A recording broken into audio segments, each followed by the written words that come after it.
지난 6일날 인천북지방 체육대회가 아주 재미있게 성황리에 잘 마쳤는데, 체육대회 하이라이트는 뭐니 해도 마지막 경품 추천 시간입니다. 대상이 건조기였는데, 우리 믿음팀에, 우리 교회는 아니지만 다른 교회 어떤 여자 성도님이 건조기에 당첨이 됐죠.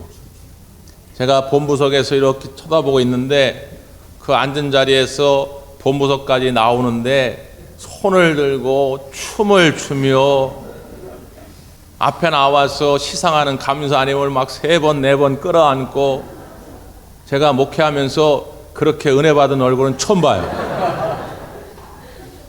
야, 성도들이 은혜 받으려면 뭐 좋은 설교, 좋은 기도 이런 것보다 경품을 잘 걸어야 되겠구나 이런 생각. 근데 여러분, 뒷이야기 하나 들려드릴까요? 그래가지고 그걸 줬는데, 가서 건조기를 준 게 아니라 살 수 있는 상품권을 줬는데 시세보다 조금 모자라더래요. 그래서 실망이 됐대요 또. 그러니까 이 세상적인 기쁨은 완전하진 않습니다. 사랑하는 성도 여러분, 건조기가 중요한 게 아니라 오늘 주님이 주시는 저 하늘의 기쁨이 여러분 가운데 함께 하시기를 바랍니다. 다니엘 튜더라고 하는 사람이 있는데, 영국의 기자, 저널리스트입니다. 그가 쓴 책 가운데 2013년도에 출판된 책인데, 기적을 이룬 나라, 기쁨을 잃어버린 나라라는 제목의 책이 있어요. 어떤 한 나라를 소개합니다. 아무것도 가지고 있지 않은, 내세울 만한 것이 아무것도 없는 나라인데 기적을 이룬 나라. 그런데 그렇게 큰 기적을 이뤘음에도 불구하고 만족하지 못하고 기쁨을 잃어버린 나라가 있다는 거예요. 어떤 나라일까요? 네, 우리나라입니다. 우리나라에서도 외신 기자를 하면서 대한민국 사람을 보니까 2013년도 당시의 모습입니다. 자기가 생각할 때 대한민국은 위대한 나라라는 거예요. 대한민국 국민은 정말 위대한 국민이라는 거예요. 6.25 전쟁 이후에 다 쑥대밭이 되었는데, 그 속에서 이런 놀랄만한 기적을 이루었으니 이게 얼마나 정말 귀하고 깜짝 놀랄 일입니까? 그런데 대한민국 사람들은 보면 기쁨이 없다는 거예요. 헬 조선인이 뭐 이렇게 말하면서, 기회만 있으면 나는 이민 갈 거다, 기회만 있으면 나는 유학 갈 거다, 기회만 있으면 나는 해외로 취업 갈 거다. 자기 눈에는 참 이게 희한하다는 거예요. 이해가 잘 안 되는 것이죠. 기적을 이루었으나 기쁨을 잃어버린 나라. 물론 이제 그 기자는 그 이유를 한마디로 이야기해서 경쟁이라고 말합니다. 경쟁. 대한민국 사람들이 이 경쟁 심리가 강해가지고 그렇게 척박한 환경에서 기적을 이루었는데, 또 그것이 오히려 올가미가 되어서 이 경쟁심 때문에 기쁨을 잃어버렸다는 거예요. 여러분은 어떻습니까? 저는 여기다가 이렇게도 대입할 수 있다고 봐요. 기적을 이룬 성도, 기쁨을 잃어버린 성도. 여러분, 우리는 죄인이었는데 하나님의 은혜로 구원함을 받게 된 것, 기적 아닙니까? 우리 기적을 경험한 것이거든요. 기적을 경험했으면 기쁨이 늘 충만해야 할 텐데 기쁨을 잃어버린 것이죠. 여러 가지 이유가 있겠지만 경쟁 심리를 가지고 신앙생활하면 기쁨이 없습니다. 누군가를 이기려고 하고 누구보다 더 많이 복을 받으려고 하고 이런 경쟁적인 마음을 가지고는 이 기쁨이 없어요.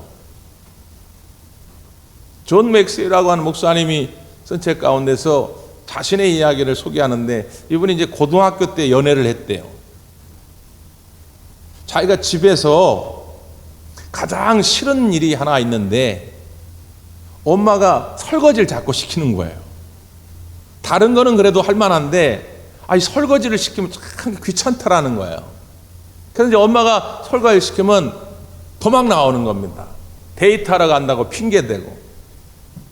근데 이제 여자친구를 만나는데, 물론 바깥에서 만날 때도 있지만 간혹 가다 여자친구가 자기 집으로 오라고 그런다는 거예요.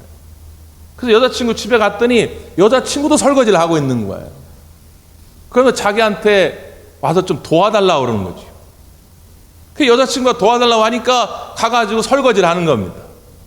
싫었을까요? 좋았을까요? 너무 좋았다는 거예요. 아니, 집에서 엄마가 설거지할 땐 그렇게 싫었는데 여자친구 집에 가가지고 여자친구가 자기 좀 도와줘. 그게 너무 좋았다는 거. 이게 뭘까? 이분이 목사가 된 다음에 그때를 소개하면서 억지로 하는 것, 사랑 없이 하는 것, 거기엔 기쁨이 없다. 그러나 사랑하는 마음으로 하였더니 귀찮고 힘들었던 일이 기쁨이 되더라는 거예요. 주님 앞에 나와서 예배하는 일도, 기도하는 일도, 봉사하는 일도, 구제하는 일도, 전도하는 일도, 모든 일들이 주님을 사랑하는 마음으로 할 때에 우리 가운데 기쁨이 충만할 줄 믿습니다. 누구보다 더 잘 되려고 하는 거 아니에요. 누구보다 더 많이 복 받으려고 하는 거 아닙니다. 주님 사랑하는 마음으로 하는 거예요. 그러려면 어떻게 해야 하느냐? 이 기쁨이라는 것이 내가 억지로 만들어내려고 한다 되는 것이 아니라 마치 샘이 터져가지고 막으려고 눌러도 터져 나오듯이 기쁨은 샘 솟는 역사가 있어야 하거든요. 그 비결을 오늘 본문에서 예수님이 말씀하고 계신 것입니다. 우리가 성령 안에서 사는 삶의 시리즈를 지금 몇 주째 살펴보는데 오늘 세 번째 시간입니다. 성령 안에서 기뻐하라 말씀이에요. 오늘 본문의 앞에 12절은 이렇게 되어 있습니다. 내가 아직도 너희에게 이를 것이 많으나 지금은 너희가 감당하지 못하리라. 아직도 이를 것이 많다 그 말이에요. 그런데 이제 예수님은 떠나가야 됩니다. 십자가를 지러 가셔야 돼요. 그래서 요한복음 16장을 끝으로 제자들에게 공개된 말씀은 이제 마지막이에요. 17장은 예수님의 기도고 18장부터 이제 예수님의 십자가의 순환의 시간들이 계속 기록되어 있습니다.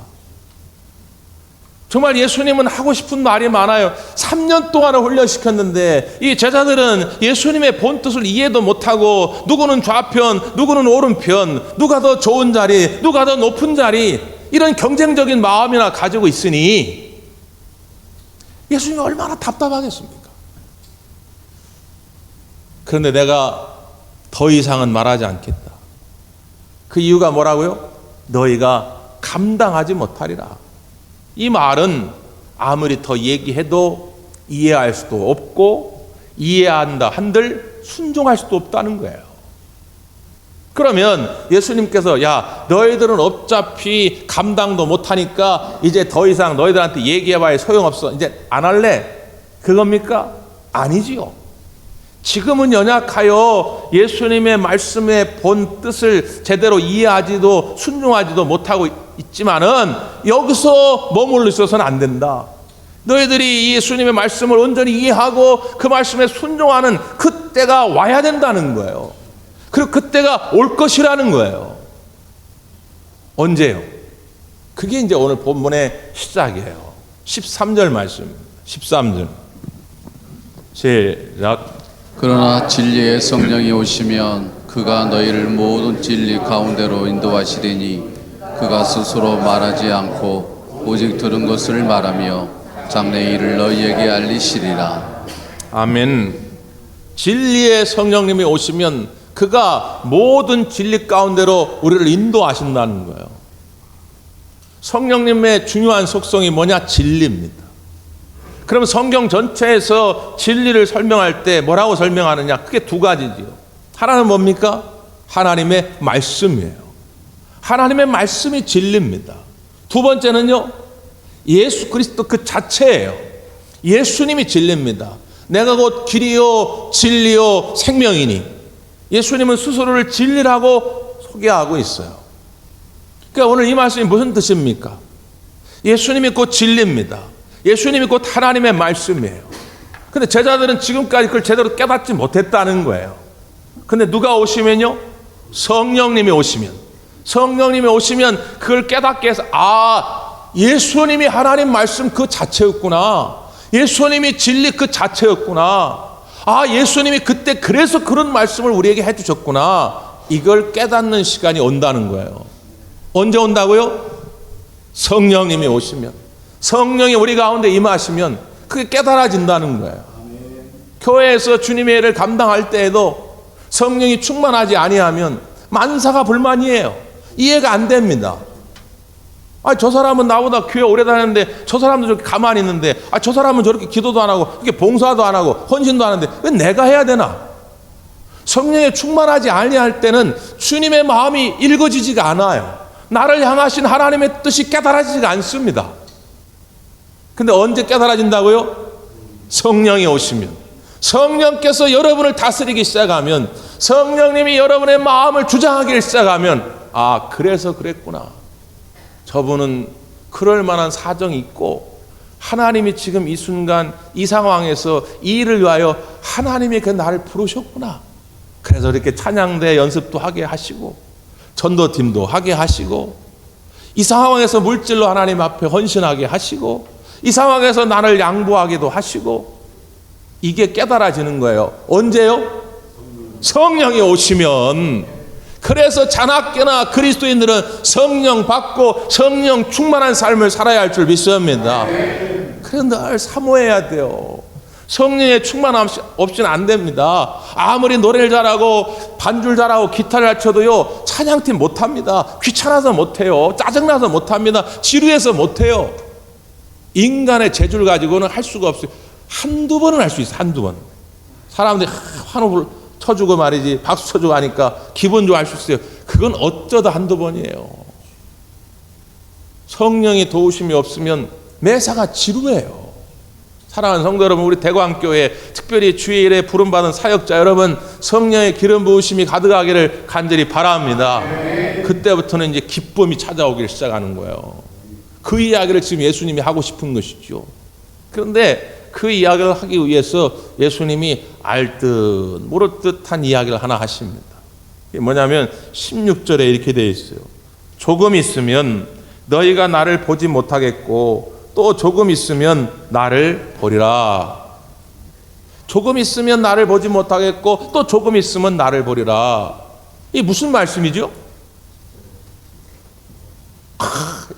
대광교회 성도들 수준은 그냥 전 세계 1등급이라서 바로 이해가 되시잖아요. 이 말씀의 의미가 뭐냐 그러니까 바로 이건 십자가의 사건 바로 얘기하잖아요. 근데 제자들도 몰랐어요. 베드로도 몰랐어요. 요한도 몰랐어요. 야고보도 몰랐어요. 그러니까 여러분이 베드로, 요한, 야고보다 위대한 분들이에요. 네? 제자들은 아무도 몰랐어요. 예수님 무슨 말씀이에요? 조금 있으면 보지 못하겠고 또 조금 있으면 보리라. 이게 무슨 뜻이지? 막 자기들끼리 쑥쑥쑥 대는 거예요. 그러니까 예수님이 내가 지금 조금 있으면 보지 못하겠고 조금 있으면 보리라는 말을 가지고 니네끼리 서로 토론하고 문의하고 있느냐? 그 의미는 이런 것이다. 이 설명하는 거예요. 그 20절입니다. 20절 시작. 내가 진실로 진실로 너희에게 이르노니 너희는 곡하고 애통하겠으나 세상은 기뻐하리라. 너희는 근심하겠으나 너희 근심이 도리어 기쁨이 되리라. 아멘. 너희는 곡하고 애통하겠으나 세상은 기뻐하리라. 제자들은 막 슬퍼하는데 오히려 세상 사람들은 막 기뻐하는 어떤 순간 어떤 사건이 찾아올 거라는 거예요. 그 사건이 뭐예요? 왜 아까 정답까지 다 알려줬는데 이렇게 머뭇거리면 어떻게 합니까? 이게 다 일부러 알려드린 건데. 자, 다시요. 너희는 곡하고 애통하는, 제자들은 막 슬퍼하는데 세상 사람들은 기뻐하는 그때가 온다는 거예요. 그때가 언제예요? 십자가의 사건이에요. 세상 사람들은 신나가지고 거 봐라 꼴 좋다. 예수 쫓아다니더니 꼴 좋다. 예수가 무슨 메시아냐, 예수가 무슨 하나님의 아들이냐, 저 십자가에 죽은 거 봐라. 조롱하고 멸시하고 희덕거리는. 그래서 제자들은 슬퍼할 수밖에 없는 그런 순간이 온다. 이 순간이 아까 말한 조금 있으면 나를 보지 못하리라 그 순간이에요. 근데 여기서 끝나느냐? 그게 아니라는 거예요. 너희는 근심하겠으나 너희 근심이 도리어 기쁨이 되리라.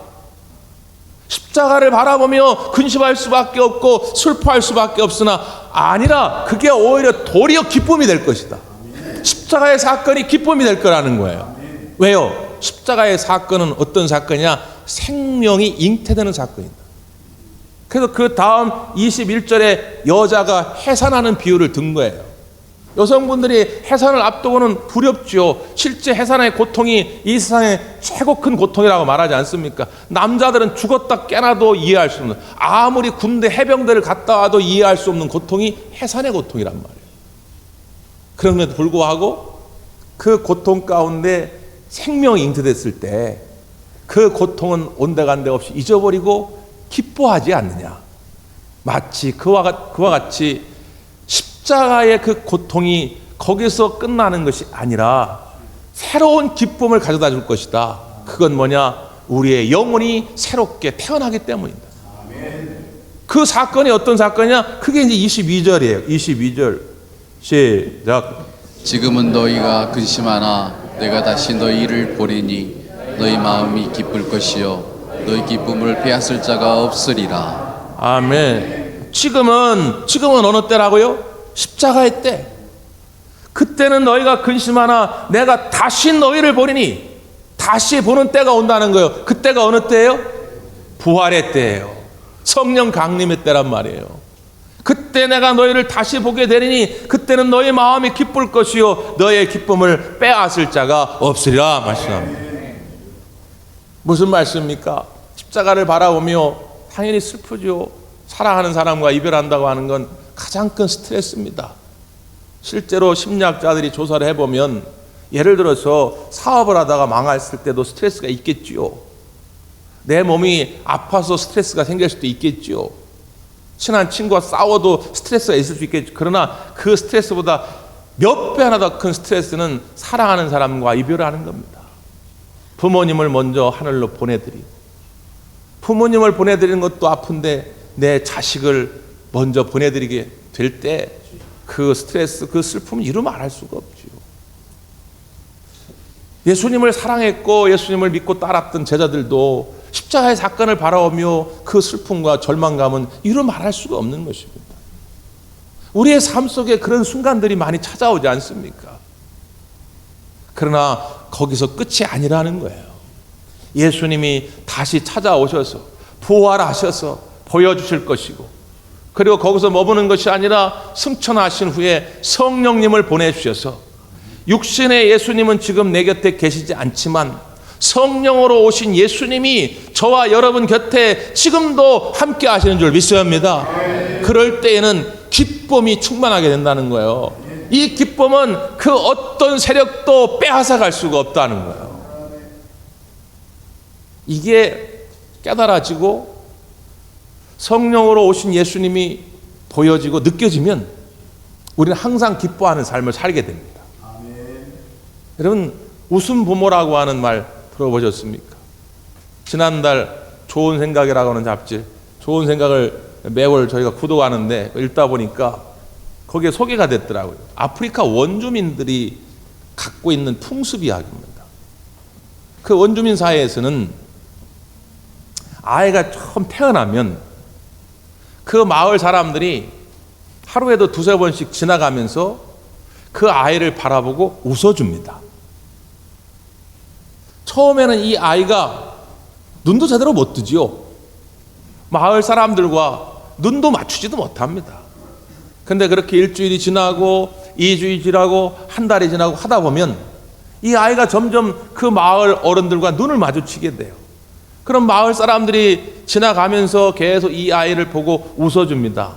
그럼 이 아이가 맨 처음 그 어른들이 지나가서 웃어주는데 맨 처음 거기에 응답해서 이 아이도 웃어주는 날이 와요. 그럼 맨 처음 웃어준 그 어른이 이 아이의 웃음 부모가 돼줍니다. 평생. 그러면 이 웃음 부모의 하는 역할은 뭐냐? 이 아이가 성장하면서 이런저런 실패하는 일도 있을 수 있고 상처받는 일 생길 수도 있고 슬픔의 일이 생길 때에 이 아이를 보며 늘 웃어주는 거예요. 그리고 격려해 줍니다.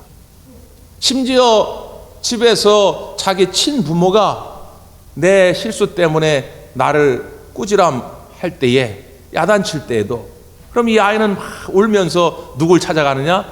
웃음 부모를 찾아가는 거예요. 그래서 웃음 부모한테 사정을 얘기하면 그 얘기를 다 듣고 웃음 부모는 또 웃어줍니다. 그리고 또 격려해 줍니다. 왜 이런 풍습을 갖게 됐느냐? 이 아이에게 뭘 심어주고 싶은 거냐면, 이 세상 모든 사람들이 다 너의 부족함을 질타하고 멸시할지라도 한 사람, 평생토록 변하지 않고 너를 보고 웃어주는 한 사람이 있다고 하는 걸 잊지 말라는 거예요. 그걸 기억할 수만 있으면 얘는 용기를 잃지 않는 거죠. 평생토록 좌절하지 않는 것입니다. 여러분, 세상 많은 사람들이 다 나를 보고 웃어주고 인정해주고 격려해주면 좋겠죠. 근데 실상은 안 그렇잖아요. 여러분, 그렇다고 해서 절망하지 마십시오. 우리 주님이 지금 성령님으로 오셔서 여러분을 바라보며 항상 웃고 계신 줄 믿습니다. 그 주님을 기억할 수 있고 그 주님을 느낄 수 있다면 우리는 이 기쁨을 빼앗기지 않는다는 거예요. 근데 이 말씀이 잘 깨달아지지 않고 구체적으로 내 마음에 와닿지 않으니까 우리 예수님께서 조금 더 구체적인 방법을 우리에게 알려주는 거예요. 그게 뭘까요? 자, 그게 23절, 24절 말씀입니다. 시작. 그날에는 너희가 아무것도 내게 묻지 아니하리라. 내가 진실로 진실로 너희에게 이르노니 너희가 무엇이든지 아버지께 구하는 것을 내 이름으로 주시리라. 지금까지는 너희가 내 이름으로 아무것도 구하지 아니하였으나 구하라 그리하면 받으리니 너희 기쁨이 충만하리라. 아멘. 그날은 어떤 날입니까? 예수님이 부활하시고 진리의 성령님이 너희 가운데 임하였을 때, 그날에는 아무것도 내게 묻지 아니하리라. 묻지 아니하리라는 말을 제 성경에는 1번이라고 되어 있는데 여러분 번호를 따라서 각주를 따라가 보면 뭐라고 되어 있죠? 구하지 아니하리라. 그러니까 묻지 아니하리라 이 말은 다른 사본에는 구하지 아니하리라 이렇게 되어 있어요. 그날이 어떤 날이라고요? 부활하신 날, 진리의 성령님이 오신 그날에는 예수님께 묻지도 구하지도 않을 거라는 거예요. 왜냐? 안 계시니까. 지금은 예수님이 바로 옆에 계시니까 예수님 앞에 이런저런 어려움들 얘기했지만 이제는 십자가 지고 죽으시니까 예수님 옆에 안 계시니까 구할 수가 없죠. 그러나 걱정하지 말라는 거예요. 왜 걱정하지 말아야 되느냐? 너희에게 이르노니 너희가 무엇이든지 아버지께 구하는 것을 내 이름으로 주시리라 말씀합니다. 이 말은 다르게 번역을 하면 어떻게 되냐? 아버지께 구할 때에 내 이름으로 구하면 무엇이든지 주시리라 이 말씀이에요. 그러니까 구할 때 예수님의 이름으로 구하면 하나님은 우리에게 응답하실 때 예수님의 이름으로 주시겠다는 거예요. 여러분, 이 의미를 잘 생각하셔야 돼요. 그래서 우리가 기도할 때 예수님의 이름으로 기도하는 거예요. 신앙생활 얼마 안 한 분들은 처음에 와가지고 종종 그런 질문도 해요. 구약성경에 오면 위대한 다윗, 아브라함, 모세 이런 위대한 사람들 기도문 보면 예수님의 이름으로 기도 안 했다고. 아니, 당연히 그렇죠. 구약시대는 예수님의 이름으로 기도할 필요가 없어요. 왜? 예수님이 안 계셨잖아요. 그때는 오시기 전이니까. 여러분, 지금은 어떻습니까? 예수님 여전히 안 계시잖아요. 그럼 어떻게 해야 하느냐? 예수님의 이름으로만 구하면 마치 예수님이 나를 위하여 하나님께 구하는 것처럼 예수님이 저 하늘에서 지금도 우리를 위하여 중보자가 되어주셔서 하나님께 우리의 기도가 상달되도록 해주시겠다고 하는 거예요. 내 이름, 내 능력, 내 재주를 가지고는 안 되거든요. 그리고 반대로 이 말은 하나님이 우리에게 응답해 주실 때도 네가 잘해서 주는 거 아니다. 네가 성경 많이 암송해 주는 거 아니야. 네가 11조 많이 해서 주는 거 아니야. 네가 전도 많이 해서 내가 이렇게 응답해 주는 게 아니라 누구의 이름으로 주시는 거라고요? 예수님의 이름으로. 예수님이 너의 죄를 위하여 십자가에 죽으셨기에 그 십자가의 공로가 있기에 내가 너한테 이렇게 응답하는 거야. 여러분, 그걸 늘 기억하셔야 된다는 거예요. 내가 뭘 잘해서 내가 기도를 많이 해서가 아니고요. 그 예수님의 이름, 예수님의 은혜가 있기에 우리에게 응답하시는 줄 믿습니다. 구하면, 예수님의 이름으로 구하면 반드시 하나님 응답하신다 그 말. 그럼 어떻게 응답하느냐? 구하는 건 다양하죠. 물질을 구할 수도 있고, 건강을 구할 수도 있고, 화평을 구할 수도 있고, 뭐 다양한 걸 구합니다. 그런데 그 응답의 본질이 있어요. 그게 뭐라고요? 너희의 기쁨이 충만하니라. 그래서 하나님의 기도의 응답은 뭐냐? 기쁨 충만이에요. 돈 달라고 기도했더니 하나님의 응답은 뭐냐? 기쁨 충만이에요. 병이 낫게 해달라고 기도했더니 하나님의 응답은 뭐냐? 기쁨 충만이에요. 하나님, 이 사람 때문에 내가 미치겠습니다. 이 사람과 관계가 잘 회복되게 해주세요. 했더니 하나님의 응답은 뭐라고요? 기쁨 충만이에요. 기도하면 기쁨이 충만히 있어. 시편 13편 다윗의 기도입니다. 다윗이 하나님 앞에 나와서 기도하는데 참 멋있는 시적 기도예요.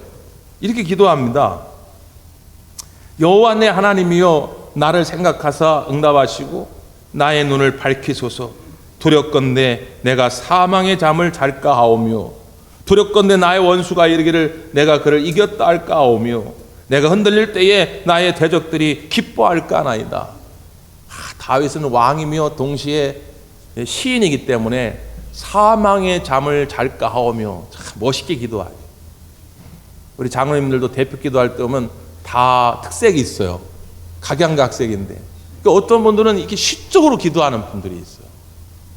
근데 여러분, 그냥 쉽게 이야기하면 이 다윗의 기도의 핵심은 뭐죠? 하나님, 죽겠어요 지금. 미쳐버리겠어요 내가 지금. 환장하겠어요 지금. 응? 하나님, 나 좀 살려주세요. 내가 이렇게 죽어버리면 저기 나를 미워했던, 나를 조롱했던 원수들이 손가락질하면서 거 봐라 꼴 좋다. 지금 그럴 판이에요. 하나님, 난 미치겠어요. 이거예요. 우리 하나님은 이렇게 단순하게 기도해도 응답하시고 사망의 잠을 잘까 하오며 이렇게 시적으로 기도해도 응답하실 줄 믿습니다. 분명한 것은 하나님이 이걸 들으신다는 거예요. 막 기도하였더니 하나님이 다윗에게 어떤 응답을 주셨냐? 다윗이 이렇게 기도의 제목을 바꿉니다. 5절 6절인데, 나는 오직 주의 사랑을 의지하여 싸우니 나의 마음은 주의 구원을 기뻐하리이다. 내가 여호와를 찬송하리니 이는 주께서 내게 은덕을 베푸심이로다. 아니, 지금 바로 앞절에서 하나님 죽겠어요 지금. 내가 원수들에게 둘러싸여가지고 지금 잘못하면 내가 조롱거리 될 텐데 하나님 어떡하면 좋습니까? 이랬는데 갑자기 분위기가 바뀌어가지고 내가 하나님을 찬송하리로다. 내가 하나님을 기뻐하리로다. 주의 은덕을 하나님이 내게 베푸셨나이다. 찬송으로 바뀝니다. 이게 기도의 힘이라는 거예요. 기도하러 나온 순간 하나님이 내 마음을 변화시켜 주시는데, 기도하기 전에는 깨닫지 못했던 하나님의 은혜를 떠올리게 하십니다. 하나님이 어떻게 인도하셨는지를 떠올리게 하신다 그 말이에요. 나는 어떤 인간이 미워서 왔는데 하나님은 그 미운 인간보다 내게 은혜와 사랑을 베풀었던 수많은 사람들을 떠올리게 하신다 그 말이에요. 아, 그랬구나. 하나님이 지금까지 은덕으로 나를 이끌어 주셨구나. 이걸 깨닫게 되니까 기쁨이 회복돼요. 기쁨이 충만해집니다. 하나님을 찬송하게 돼요. 성령님이 오늘도 여러분 가운데 함께 하십니다. 성령 안에서 기뻐하는 삶이 되시기를 간절히 바랍니다. 기도하겠습니다.